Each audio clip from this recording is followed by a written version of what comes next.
Bom dia, boa tarde, boa noite. Estamos aqui em mais um episódio do nosso podcast Com Base em Quê? Eu, Rodrigo, Lucas e Renato, estamos aqui compondo a nossa bancada. Você que ainda não curtiu, não nos seguiu, não nos compartilhou, por favor, o faça no canal. É um movimento super simples que nos ajuda bastante aqui para engajamento. Bom, hoje a gente vai falar de um assunto que está bastante em moda. Todos até estão falando sobre isso, estão falando, bom, a gente tem que ter pelo menos um episódio específico sobre isso, né? Se vai ser bom ou vai ser ruim, eu não sei. Veremos aqui. Aí você comenta se você achou que... Principalmente se não gostar. Pode comentar. Isso aí.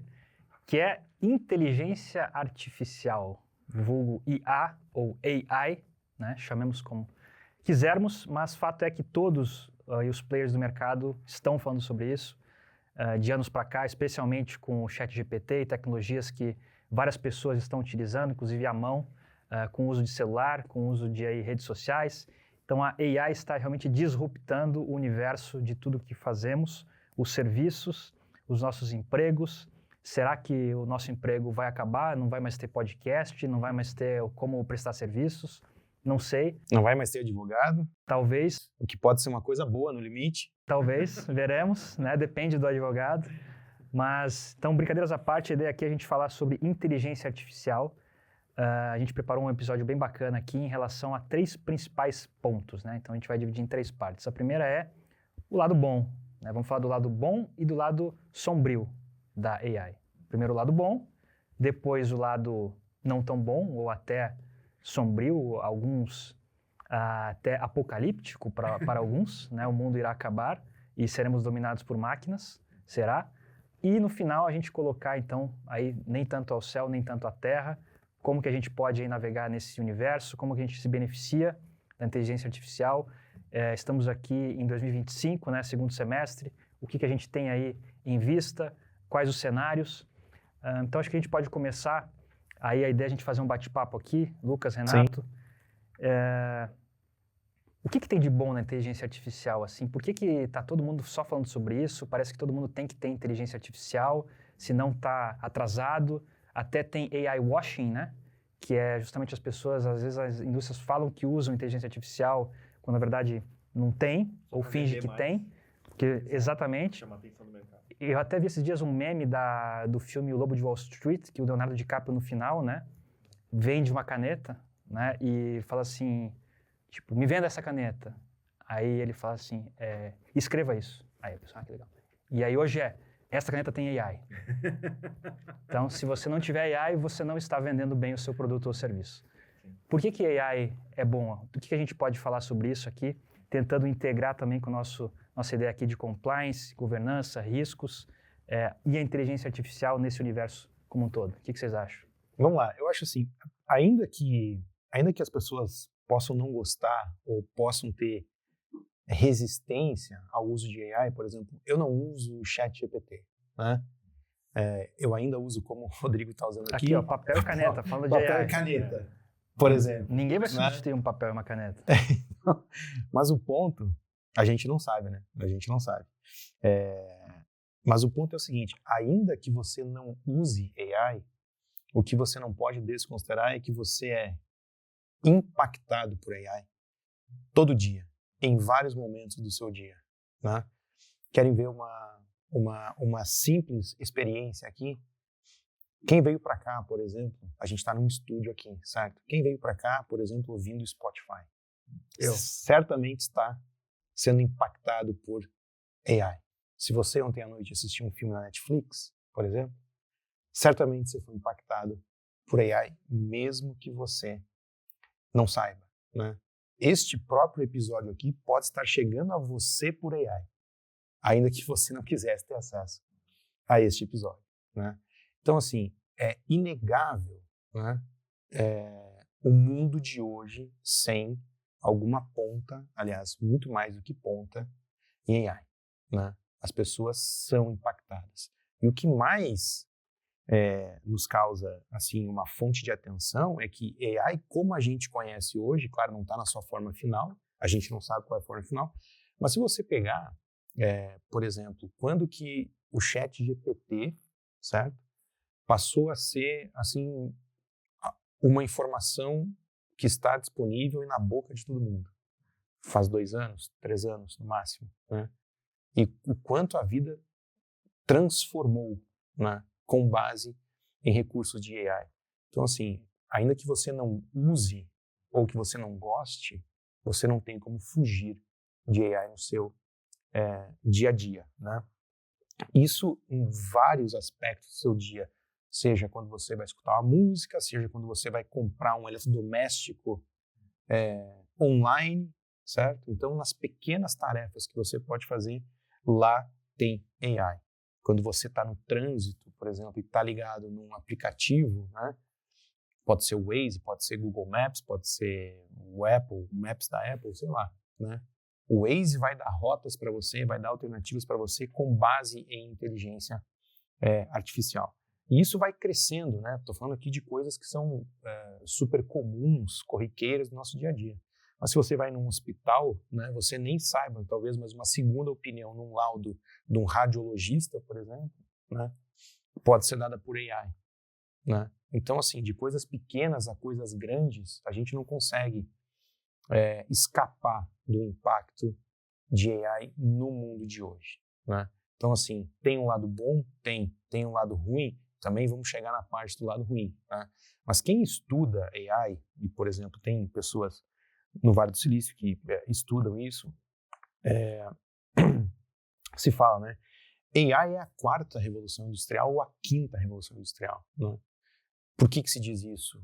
Em razão do impacto, em razão da importância que isso gera na vida de todo mundo, no conhecimento da humanidade, inclusive. Né? Então, se você pegar a primeira revolução industrial, né, carvão, máquina a vapor, isso trouxe muito impacto, né?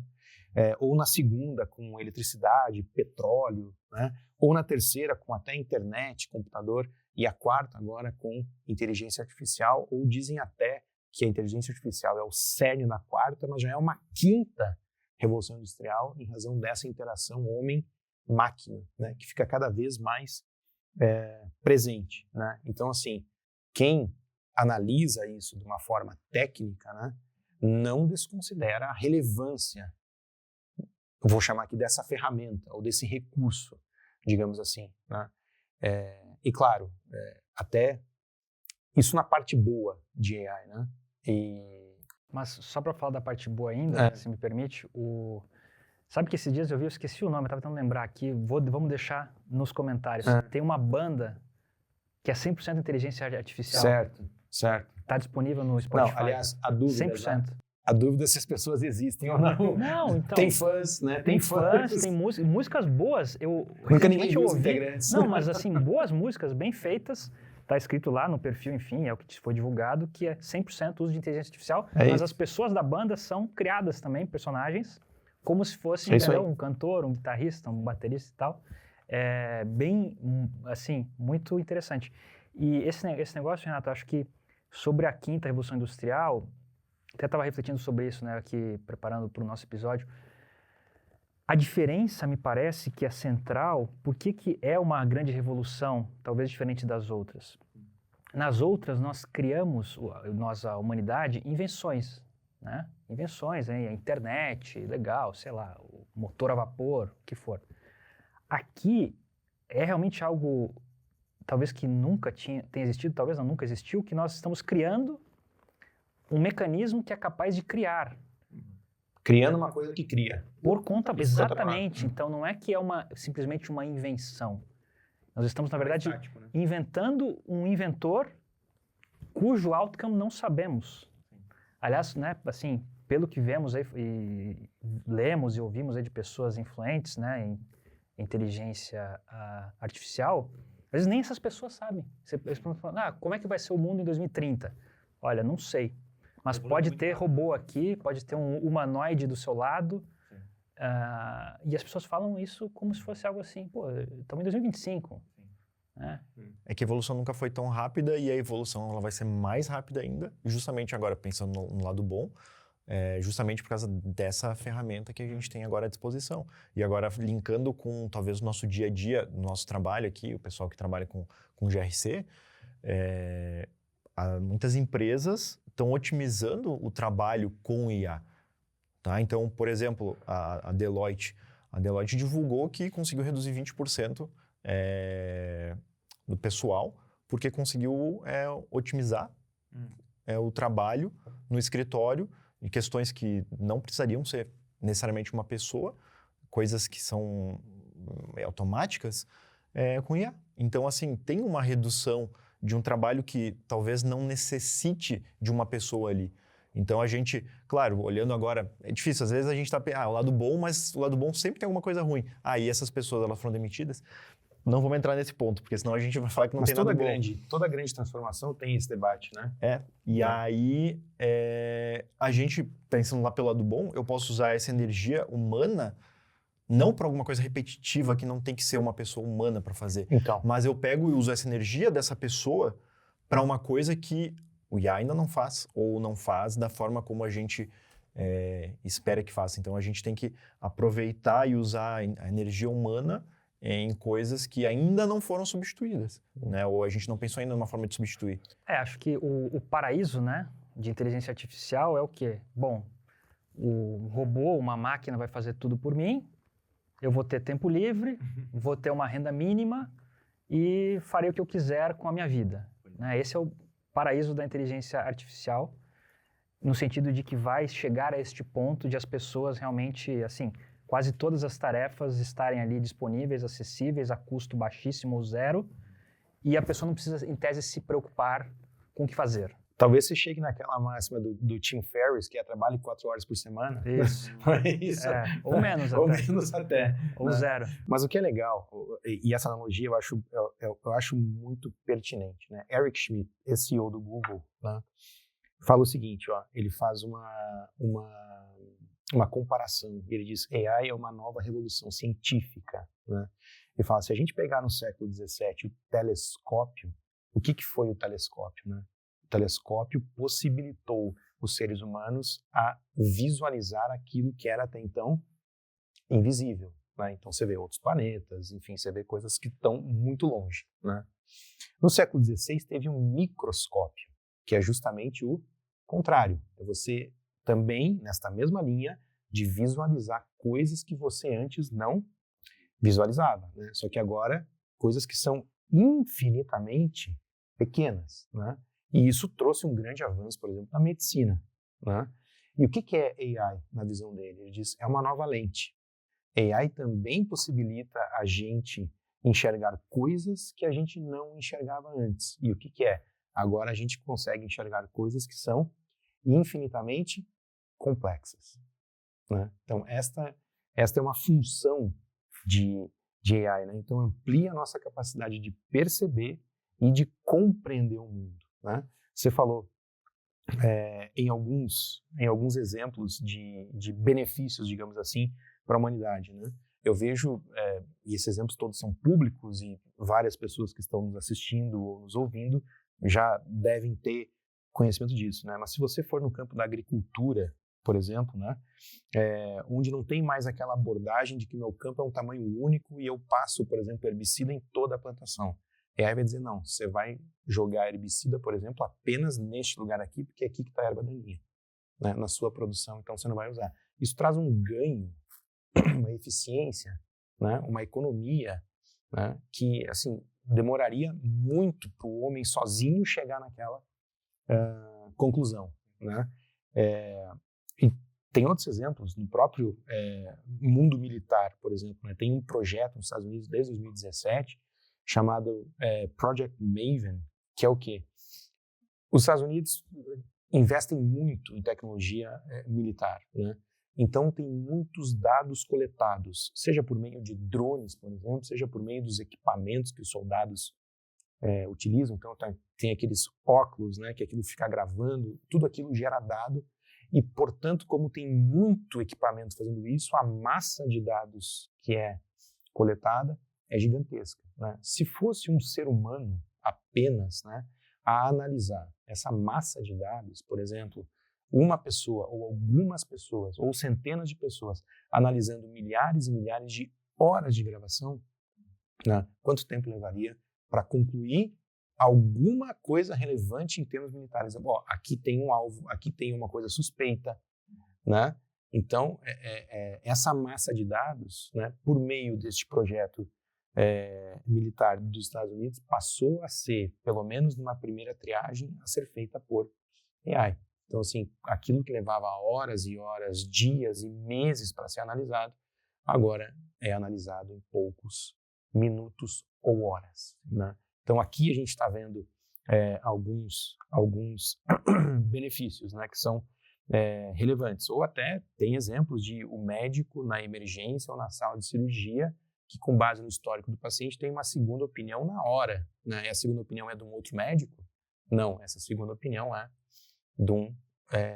de uma ferramenta de inteligência artificial, né? Então, certamente tem um lado bom, certamente tem um lado positivo, certamente tem um lado de que a humanidade talvez não chegasse tão rapidamente onde chegou se não fosse por mecanismos como inteligência artificial, certo? Mas isso não é tudo. Mas e o lado ruim? Eu tô aqui para ouvir o lado ruim, quando a coisa dá errado, a polêmica, cadê a polêmica? Mas eu acho que assim, agora já usando as duas coisas que nem eu falei antes, às vezes é difícil a gente separar o lado bom e o lado ruim, porque enquanto a gente fala o lado bom, a gente já começa a pensar também, tá, mas tem o lado ruim.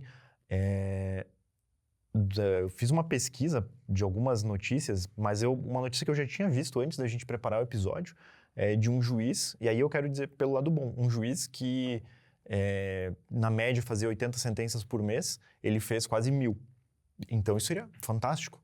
O problema é que ele fez com IA e... O problema é a supervisão humana. E não fez a revisão adequada. Caso clássico. Então, o CNJ abriu investigação para fazer uma verificação, né? Então, assim, a gente tem o lado bom, por quê? Olha quanto processo parado a gente tem no Brasil e muitas vezes ações de massa que são exatamente iguais. Por que não aproveitar o IA para fazer o julgamento dessa sentença? Já tem projeto sobre isso.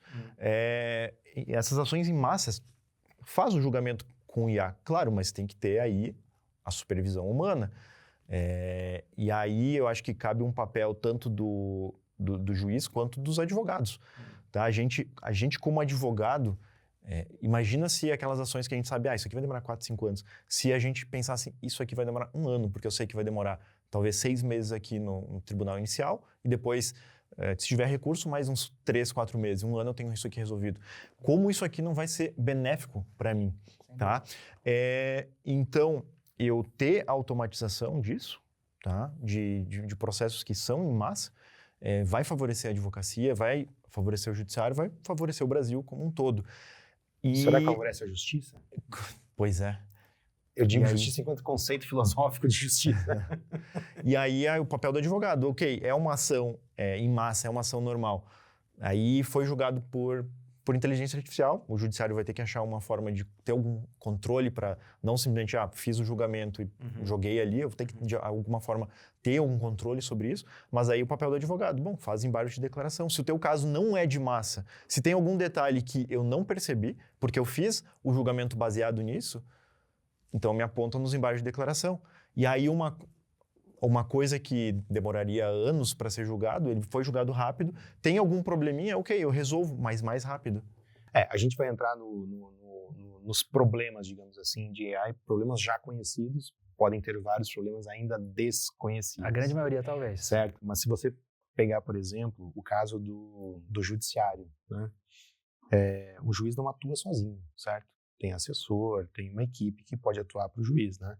Como é que hoje uma pessoa sem uso de AI, um juiz sem uso de AI, pode dar 150, 200 decisões por mês, ou 500 ou 1.000, sei lá, milhares de decisões por mês, né? Hoje acontece isso, né? Será que o juiz tem tempo de ir no detalhe em cada caso?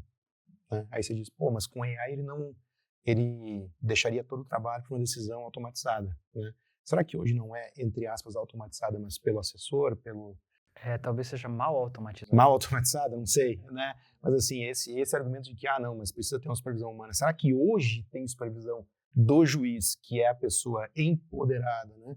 Via concurso, enfim, para dar aquela decisão? Será que hoje ele, né, se considera AI, certo? Será que hoje ele entra na minúcia, no detalhe de cada caso? É difícil, né? Então assim, eu dizer, mas com AI aí o juiz não iria saber de cada caso. Talvez já não né? saiba. Talvez hoje. Da maioria. né? Hoje ele não sabe. Então, só tem que ter cuidado com esses argumentos mais fáceis, digamos assim, né? Porque a realidade pode apontar numa outra direção. Mas essa questão do lado sombrio, digamos assim, de AI, a gente vê que tem notícias de várias empresas proibindo o uso de AI pelos seus empregados. Quer ver 2 exemplos de empresas que trabalham com AI e não permitem que os seus empregados utilizem ferramentas públicas de AI no trabalho? Apple e Samsung. Talvez todo mundo aqui tenha Apple ou Samsung, né? E eles, em certo momento, proibiram. Mas por que proibiram? Né? Porque a gente tem que entender o que está por trás de uma ferramenta como essa, né? Uma ferramenta como essa faz o quê? Pega o dado que você, Rodrigo, imputou no sistema, seja por meio de uma pergunta, seja por meio de alguma consulta que você fez, de algum relato que você fez. E hoje é muito comum usar AI como terapeuta. Já viram isso? Pode colocar no YouTube aí, pode colocar. Né? Procura AI as therapist or as a coach, por exemplo. Né? Você vai ver milhares e milhares de vídeos. O que acontece? A pessoa está ali compartilhando a sua vida inteira, privada, né? Está compartilhando com AI. Está dizendo, olha, eu sofro disso, aconteceu isso comigo, né? A minha característica atual de vida é essa aqui. Enfim, e vai recebendo feedbacks de AI. Né? Só que qual que é o dilema aqui? O próprio sistema se vale disso para ser o quê? Treinado. Né? E, portanto, essa informação que eu passei agora, em algum momento vai estar disponível para toda a comunidade que usa aquela ferramenta, certo? Então, quando a gente vê decisões da Apple ou da Samsung, né, dizendo que os seus empregados, né, não podem utilizar ferramentas públicas de AI, é aqui que está o ponto, né? Então, assim, imagina, isso aconteceu com o Samsung, se eu não estou enganado, né? Teve um funcionário que fez uma pesquisa com base em informações, acho que era linhas de código, inclusive, né? Da Samsung, fez uma ferramenta pública e aquilo foi divulgado, né? O quanto a empresa, né, pode ter de perda aqui, seja perda de uma chance, seja perda financeira, né? Porque aquela informação que era confidencial, era restrita, deveria ser tratada apenas, né, por quem estava trabalhando no projeto, aquilo se tornou público. Né? E agora a gente, como profissionais da área de compliance, o que a gente pode recomendar para os nossos Calma, clientes, essa é a terceira né? parte. Essa é a terceira parte. Não chegamos lá ainda. Porque justamente isso que você está falando. Proíbe o uso, mas de certa forma, né? Exato. Porque eu não tenho como eu deixar de trabalhar hoje. Então, esse é o ponto, né? Você não tem como... Assim, é possível hoje, você que está nos assistindo, né? E você, por exemplo, está no mundo corporativo, né? O seu trabalho seria muito mais difícil se você não usasse essa ferramenta. A gente aqui, no nosso trabalho profissional, né? Escritório de advocacia ou na empresa, enfim, né? O quanto de ganho, de escala, de economia de tempo, de recurso, a gente atinge pelo fato de usar responsavelmente, né, uma ferramenta como essa. Né? E você assim, você não vai usar? Não vou usar porque é perigoso. Né? Talvez seja mais perigoso você não usar e criar mecanismos de proteção para que aquilo deixe de ser alguma coisa perigosa. Talvez, nós já falamos isso aqui, né? Você nunca vai ter um sistema completamente protegido e perfeito, né?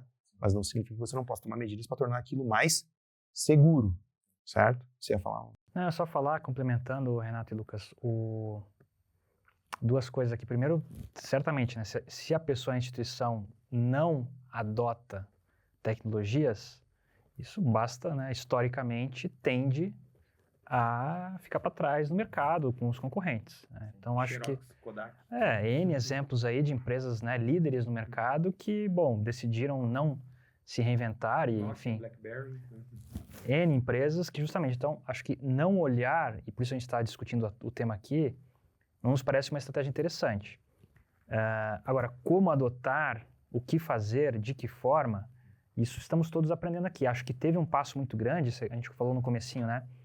Começou, me parece aqui, que OpenAI e ChatGPT foram, de fato, assim, quem colocou este tema no grande público. Né? Tem discussão, a gente sabe lá, enfim, Elon Musk versus Sam Altman. Até Inclusive que discussões de ponto, caráter, né? discussões profundas, se vocês forem pesquisar online, um contra o outro e tal, mas o ponto é o seguinte, bom, porque foi disponibilizado em grande escala. Simplesmente, ó, tá aqui, de graça, usem. E teve, a partir daí, uma adoção maciça. De graça, entre aspas. Né? Tem o... Seus dados estão ali por algum motivo, né? Isso. Mas, certamente, isso traz, assim, dilemas profundos, que a gente aqui vai, assim, na superfície, vamos ter muita discussão ainda. Você falou ali da questão de uso de dados, né, de terapia e tal. O próprio Sam Altman confidenciou isso é público, que é uma preocupação porque não há uma legislação em relação ao sigilo dessas informações. Perfeito. Quando você está em contato com uma ferramenta de inteligência artificial, porque não é um psicólogo, não é alguém licenciado, enfim, com um médico que tem uma regulação que impõe o quê? O dever de sigilo daquela informação. Exato. Né? Se você está com uma ferramenta, por não ter uma legislação, em tese uma ordem judicial que diga o seguinte, por favor, divulgue tudo que foi falado aqui, não estará sujeita a sigilo profissional. E o CEO da OpenAI disse que isso é um problema hoje. É uma preocupação. Nos Estados Unidos, que é uma preocupação dele, legítima. Falou, bom, eu não tenho o que fazer, eu vou ter que cumprir a ordem judicial e lamento. Então, só contextualizando, né?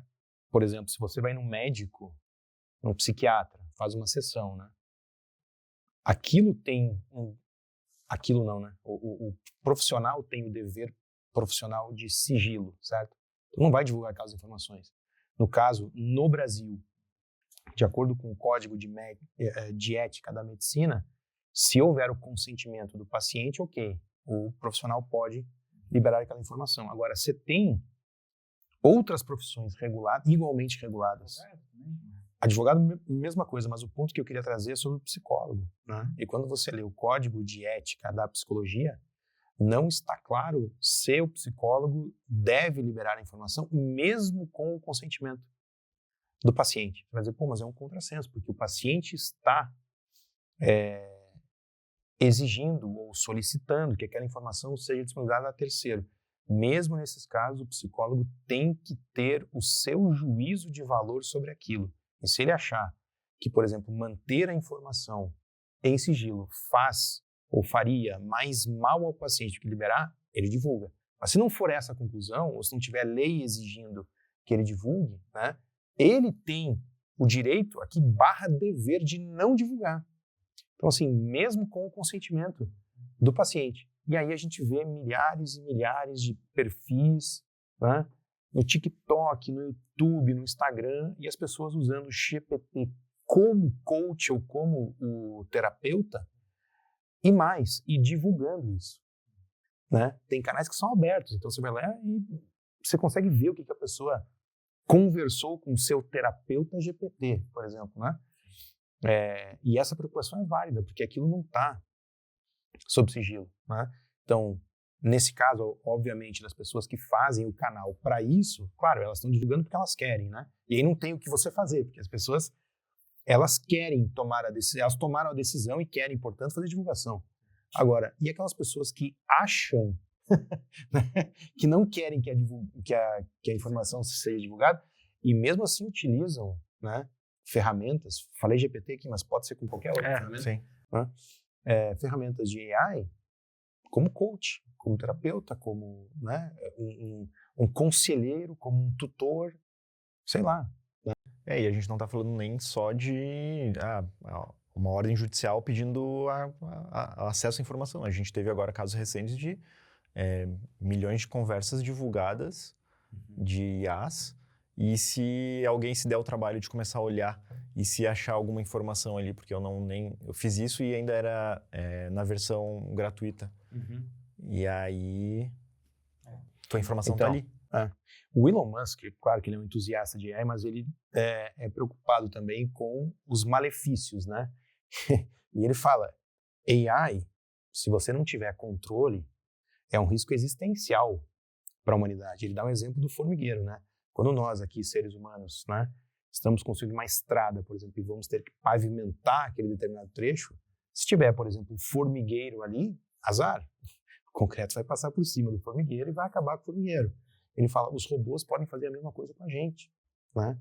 Ele fala, estamos há pelo menos 5 anos, né? Então daqui a 5 anos, Daqui a 5 anos, essas ferramentas serão mais inteligentes do que os humanos. Que é AGI, né? Exatamente. E a Super Intelligence. Exatamente. Então, quando isso acontecer, né, se não tiver controle, é possível que nós sejamos as formiguinhas, né, desses robôs. E eles vão passar por cima da humanidade, então, para fazer o que eles querem, né?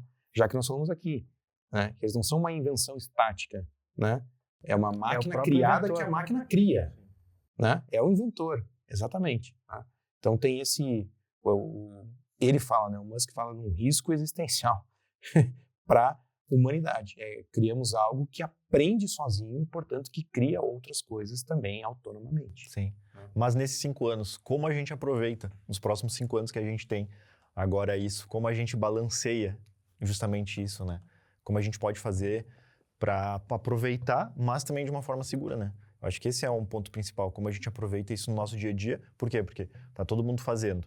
Eu não posso ficar para trás dos meus concorrentes que estão usando. Como eu faço no dia a dia para usar, mas de uma forma segura? Eu acho que uma coisa interessante que eu lembrei agora, há um tempo atrás eu estava conversando com uma amiga que o trabalho dela é fazer entrevistas e fazer depois relatório da entrevista. E ela perde mais tempo fazendo relatório do que entrevista. E a questão era, eu posso fazer, por exemplo, o uso de uma IA que vai gravar a chamada e no final vai fazer um relatório. Claro, eu vou revisar o relatório, mas eu vou usar isso. Eu vou ganhar quanto tempo, né? A questão é, a empresa não tem uma política sobre isso. Ela não sabe, eu posso ou não posso fazer. E aí, grande parte das empresas não tem política sobre isso. E as empresas podem até achar que os funcionários estão usando ou não estão usando, eles não sabem, mas não tem uma regra sobre isso. E aí, isso que você comentou da Samsung. E eu daqui a pouco tenho funcionários que estão colocando numa ferramenta pública informações da minha empresa que eu não sei que ele está colocando lá e daqui a pouco o meu concorrente vai ter acesso. Por quê? Porque eu não regulei internamente com uma política. Pode usar ou não pode? Pode, mas como? Como eu faço isso? Então, talvez a gente, como profissionais, tenha que direcionar os nossos clientes de que a ferramenta está aí, ela está aí para ser usada. A gente não pode dizer, não usa, a gente usa. Mas como a gente pode criar formas, proteções, já pensando também na gestão do risco do uso da IA no nosso dia a dia, para que a gente trabalhe de uma forma segura, né?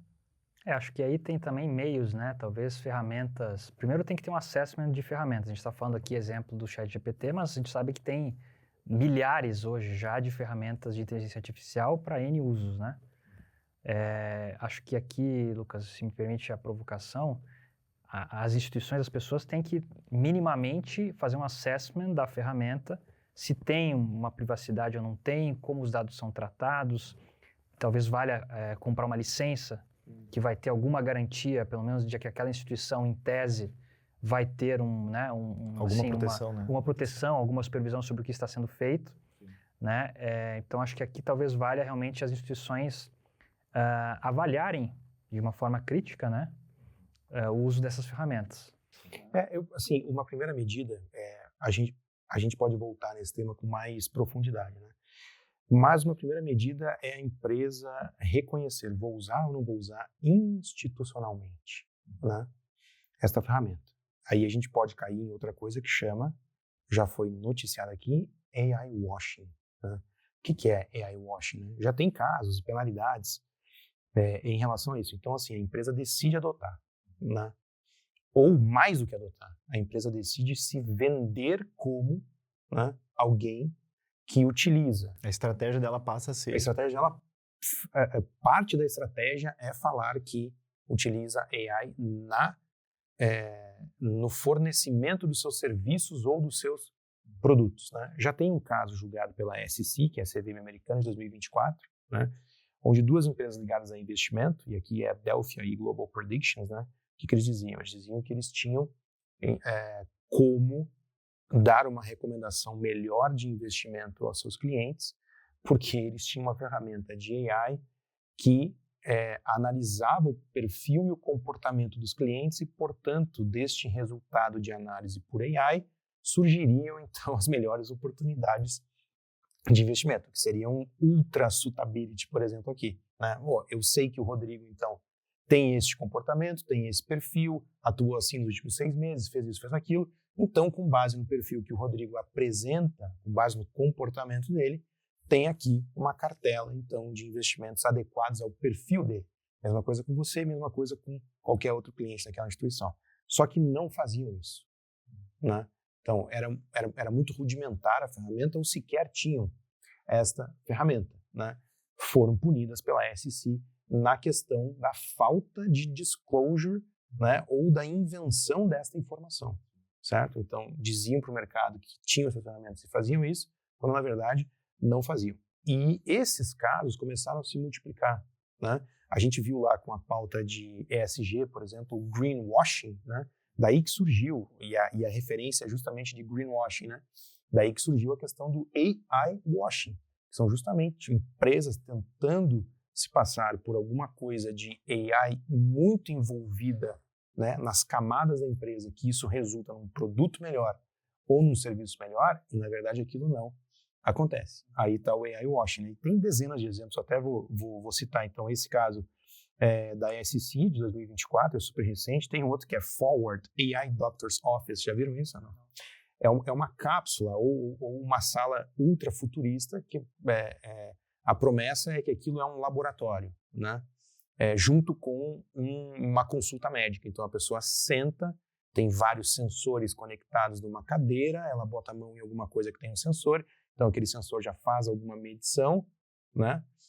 Outros sensores também que estão dentro da sala conseguem fazer medições e já sai dali com uma recomendação e tudo. O que foram ver? Né? Que na verdade isso não existia, que existiam alguns sensores, na verdade tecnologias muito rudimentares, então as pessoas iam lá, entravam e diziam, nossa, vou sair aqui com um diagnóstico em segundos, então não vou ter que ir até um médico, não sei o quê, depois o médico vai fazer uma requisição para eu fazer milhares de exames, aí eu vou ter que perder tempo no laboratório, aí o laboratório demora 48 horas para mandar o resultado, aí vai para o laudo, aí tem que mandar para a secretária do médico, tem que marcar na agenda da secretária para daqui a um mês, não sei o quê, aí ele vai analisar e vai me dizer o que eu tenho que fazer, né? Então, esta cabine, digamos assim, do AI Doctor's Office era justamente uma tentativa de vender para as pessoas que a vida delas seria simplificada com um diagnóstico de qualidade e de excelência em pouquíssimo tempo. Resultado, não se fazia isso, né? Então, AI washing de novo. Mas, além do AI washing, né, tem aqui, eu já vou voltar para a sua provocação de, e aí, o que nós vamos fazer, né? Tem uma outra coisa chamada alucinação. Já viram? Os AI hallucinations, né? O que é isso?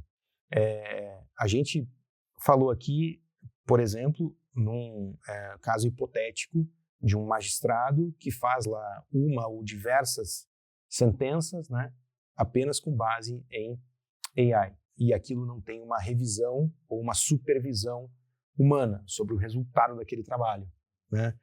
O que começou a acontecer, né?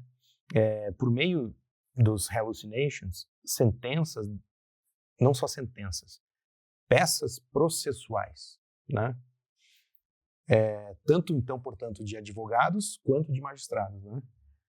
Jurisprudência começou a ser inventada, né? E tem um caso famoso, que é o caso Mata versus Avianca, né? Que é um caso de 2023, nos Estados Unidos, Nova York, né?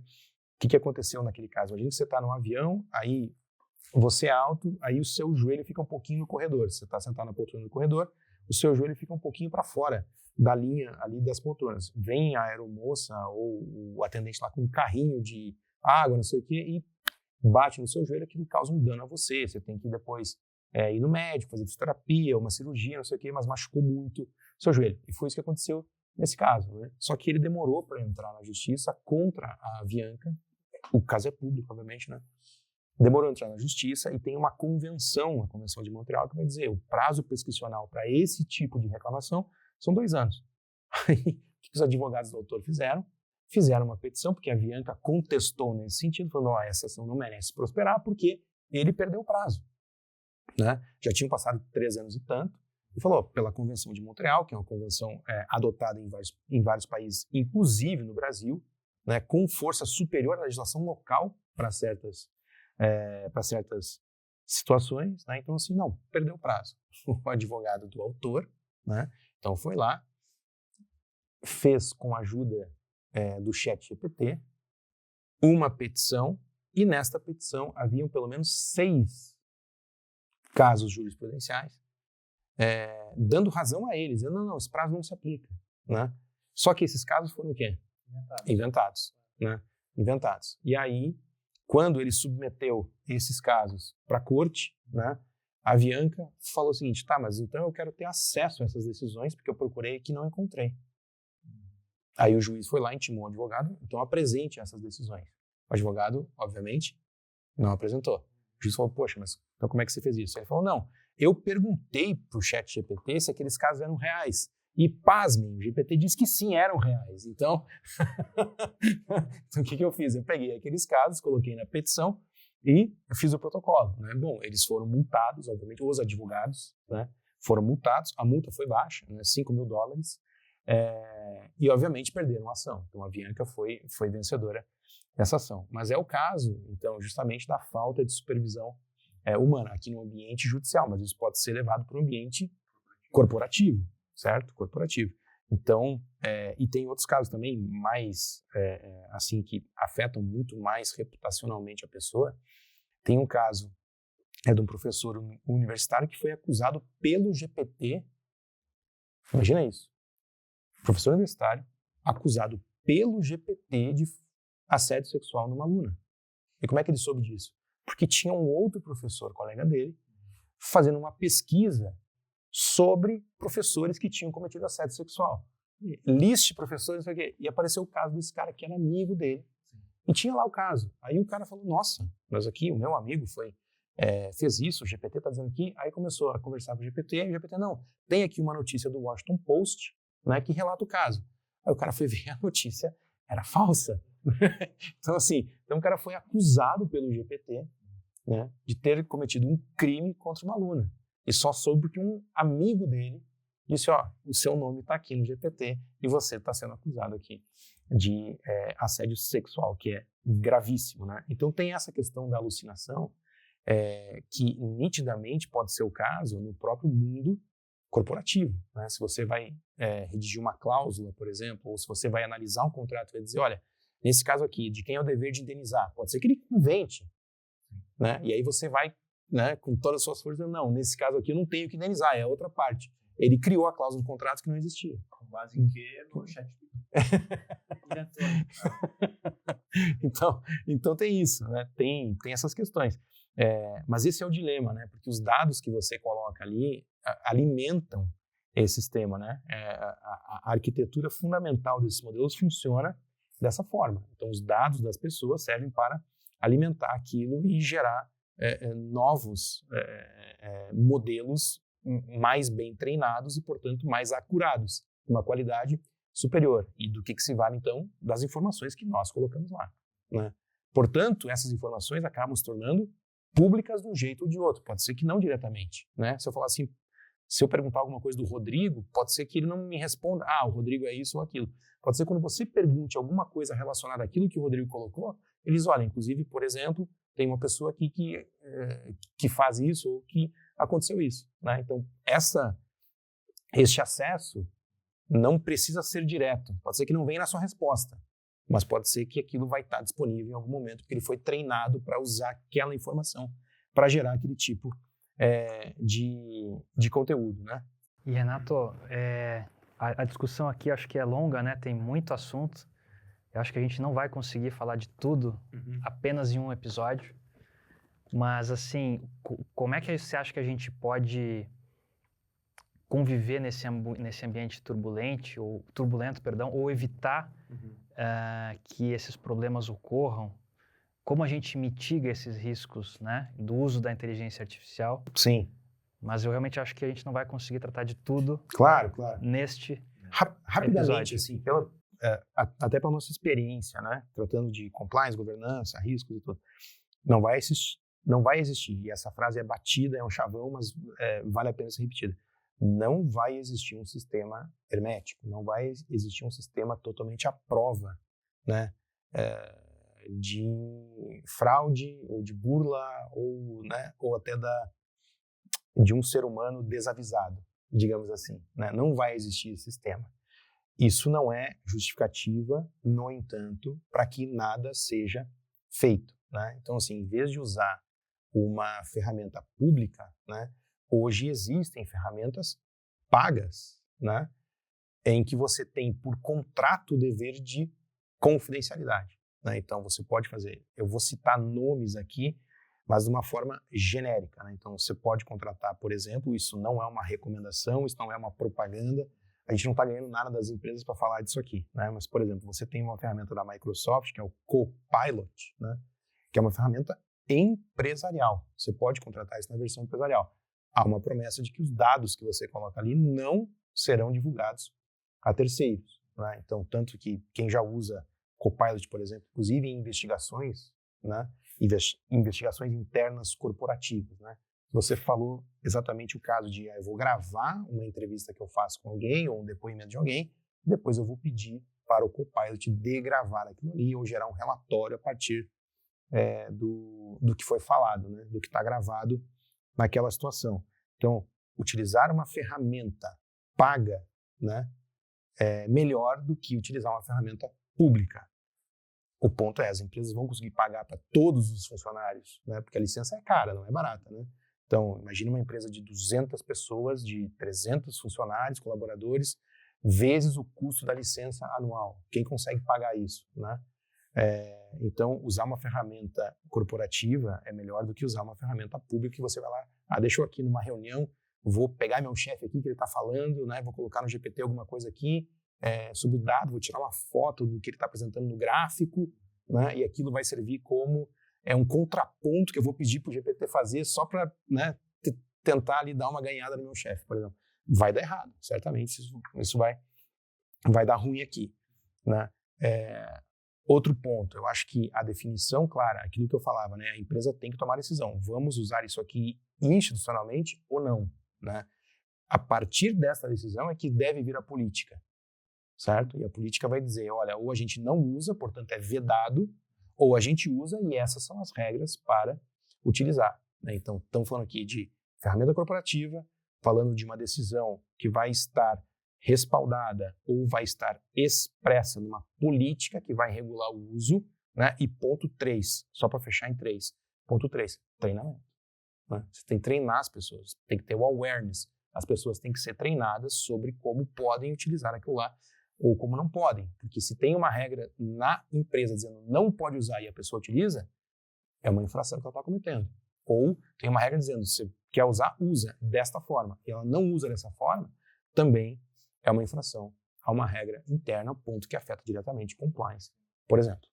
Perfeito, Renato. Bom, acho que tem muito assunto aqui, a gente está realmente aí muito avançado, assunto para pouco tempo. E pouco tempo. A gente vai ter que fazer um outro episódio para falar de mais casos, a gente precisa falar do que vai dar errado, falar um pouco, falando coisas boas aqui, mas a gente tem que falar do que vai dar errado, né? Tô brincando aqui. Mas eu queria só passar a palavra para considerações finais, dado aí que a gente está bem avançado no horário. Lucas, eu acho que o que você acha disso tudo? A base que a gente caldeirão. tem que... Porque a gente não pode pensar, o meu funcionário não vai utilizar. Mas tem que fazer o que o Renato falou. Eu vou utilizar, eu vou aceitar que dentro da minha empresa se utilize. Como? Como eu aceito que isso seja utilizado? Acho que essa é a base de tudo. É a base do compliance, né? Eu vou criar a política de acordo com uma estratégia que eu defini e eu vou treinar para que as pessoas usem dessa forma. Porque senão não adianta, né? Eu acho que talvez, o Renato falou ali, uma empresa não vai conseguir contratar 300 licenças. Mas aí é a questão da empresa perceber, tá, mas dentro de tudo que eu faço aqui, onde eu mais ganho com a utilização disso? Então, eu posso começar com 50 licenças, né? Então, assim, é verificar a estratégia da empresa, fazer ali a gestão do risco daquela atividade, criar a política e treinar. Porque senão, talvez, ou até com certeza, o teu concorrente já está fazendo isso. E aí tu pode ficar para trás, né? Então, nesse mercado que é tão acelerado, cada vez mais acelerado, a gente tem que aproveitar das ferramentas, mas com restrições, né? A gente tem que saber como isso está sendo tratado no dia a dia. Eu acho que, para finalizar, eu acho que esse é o ponto principal de tudo que a gente falou, tanto do lado bom quanto do lado ruim, né? A gente vai ter um AI compliance, talvez? Compliance em AI, hein? Renato, alguma consideração final? Tem muita coisa aí. Tem muita coisa, né? Tem muita Mas, coisa assim, pra falar ainda. Acho que uma coisa legal, né? A gente falou que, eu vou automatizar tudo, aí eu vou morar não sei aonde, tendo uma renda mínima, e a AI vai fazer tudo por mim, né? Só lembro que o próprio conceito de Copilot, né, que é a ferramenta da Microsoft, não é esse, né? O conceito do Copilot é justamente fazendo uma analogia com uma cabine de um avião, onde eu tenho o pilot, o piloto, e o copiloto, né?